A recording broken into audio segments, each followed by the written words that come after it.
They were aware that other foreign powers agencies were engaged in torture.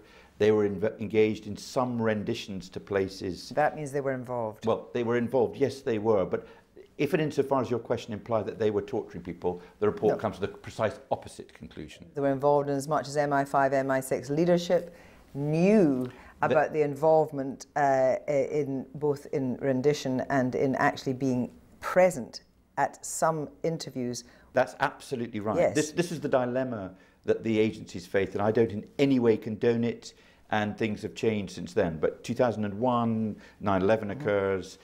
What the report says is the intelligence services feared an attack on the UK. The source of intelligence as to what was going to happen next, which might have involved an attack on the UK, could in part come from the people that were being detained. What do? We should have nothing to do with torture, but the intelligence services, our intelligence services during the late part of 2001, 2002 and 2003 are trying to get up to speed with what's going on. They're trying to get up to speed with what's going on. They knew about the torture. They tolerated a certain degree of involvement in it. They supplied questions. They sanctioned it. Is that acceptable? Well, when you say they sanctioned it, it wasn't... They sanctioned their own officers to be present during torture. Yes. By another regime, of course, but their officers were present. Is that acceptable? Well, it wasn't sanctioned in this sense. From 2004 onwards, guidance was given that they should not be present in any shape or form in relation to that. Yes, it's plain from this report that they were providing questions using intelligence when they knew that torture and other unacceptable forms of behaviour were being used. Should they do it? No, no, no, they should not do it. There were 13 incidents where British intelligence officers personally witnessed a detainee being mistreated. The kind of mistreatment was things like stress positions, waterboarding, sleep deprivation, starvation. That is against the law. It is against the law, and they should have left immediately. I mean, obviously they weren't doing it.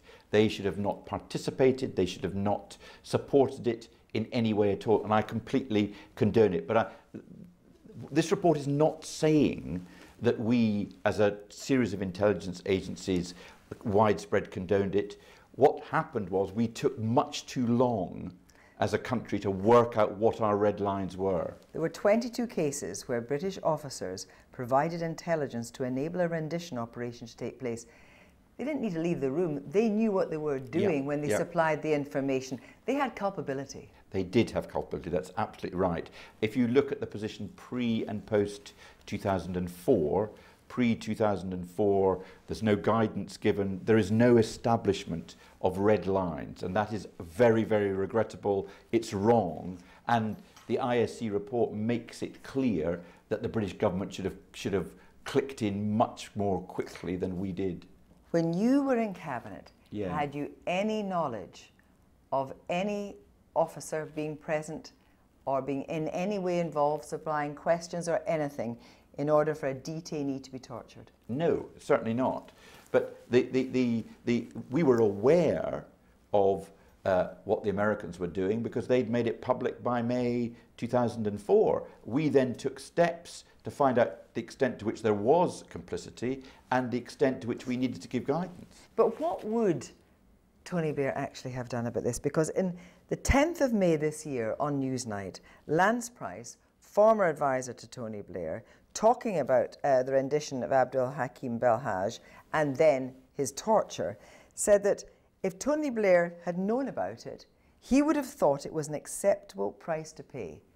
Do you think that's true? No, I do not think that is true. I think that the Prime Minister would always have complied with the law, and that would not, in his view, have been an acceptable price to pay. Do you understand that it's possibly harder to recruit people to MI5 and MI6 now? Yeah, and I'm sure it is. I'm sure it is, yeah. Though I'm sure there are lots of people who are very willing to come and make that service to their country. I mean, because they were incredibly important during that period.